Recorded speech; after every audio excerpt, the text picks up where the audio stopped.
Et action!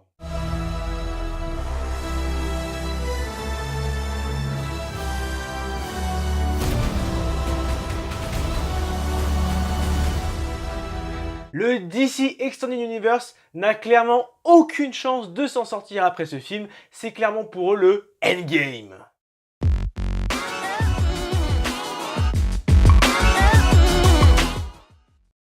Bonjour à tous et bienvenue sur Media Show pour cette nouvelle Média Critique. Et aujourd'hui, il sera question du film Avengers Endgame réalisé par les frères Russo. Alors attention, cette critique contient quelques spoilers, donc je vous conseille de regarder cette vidéo après avoir vu le film. Merci pour la bonne nouvelle.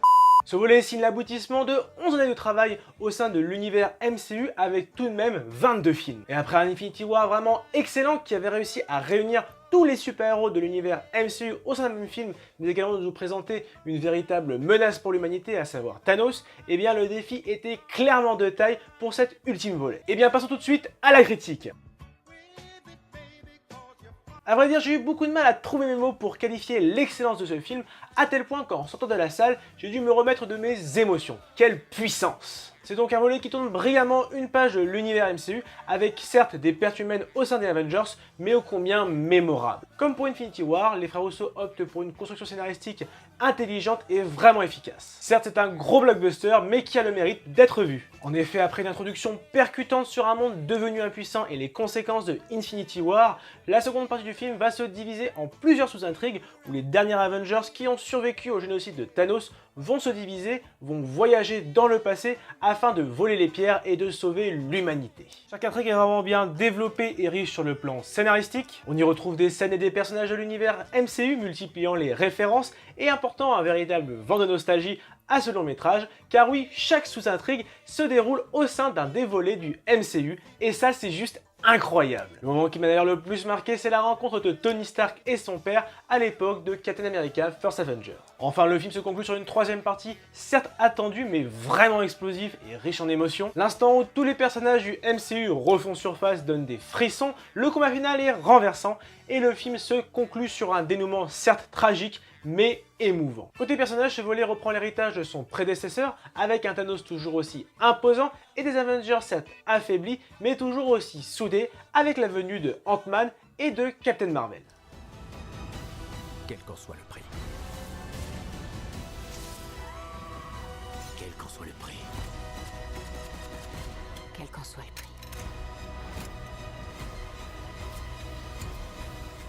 Enfin, le film dure tout de même 3 heures, mais le rythme est vraiment bien géré, ne laissant aucun temps mort. Le seul véritable point négatif de ce film, c'est sa touche humoristique qui est à mon sens trop prononcée par rapport à celle de Infinity War et qui brise par moments le côté dramatique de certains événements, tout particulièrement dans la deuxième partie du film. Bref, de votre point de vue, je manque peut-être d'objectivité, mais j'ai vraiment passé un excellent moment et je ne peux pas le cacher. Et je peux comprendre le mécontentement de certaines personnes qui qualifient ce film de fanservice, mais je suis désolé, mais quand on va voir un Marvel, on sait à quoi s'attendre.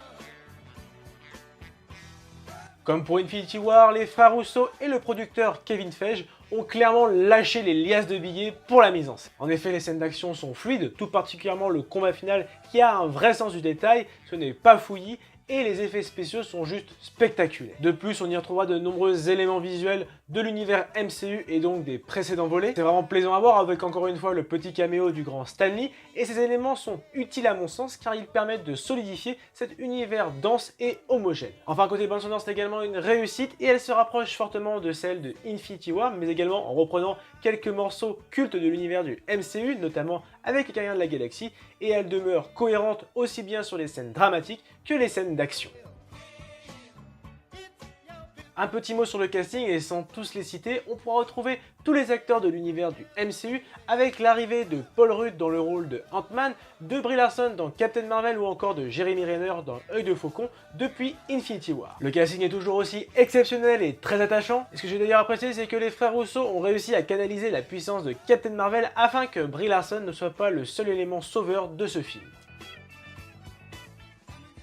Pour résumer, Avengers Endgame est un excellent blockbuster à ne pas manquer, pour sa mise en scène vraiment explosive, pour son scénario divertissant et riche, mais également pour son casting attachant. C'est pour cela que je attribue la note de 18 sur 20. Pour information, pour ceux qui ne l'auraient pas encore vu sur ma page Facebook, après avoir ouvert mon Tipeee, j'ai récemment ouvert mon Utip, qui me permet donc de financer également mes futurs projets avec votre contribution de voir une publicité et c'est gratuit, donc n'hésitez pas, le lien est dans la description. Et voilà, cette vidéo est à présent terminée et j'espère qu'elle t'a plu. Si c'est le cas, lâche le pouce bleu, partage ton avis sur le film dans les commentaires et n'oublie pas de t'abonner à la page Facebook mais également à la chaîne YouTube, sans oublier la petite cloche pour recevoir toute l'actualité de Media Show. Allez, à très vite!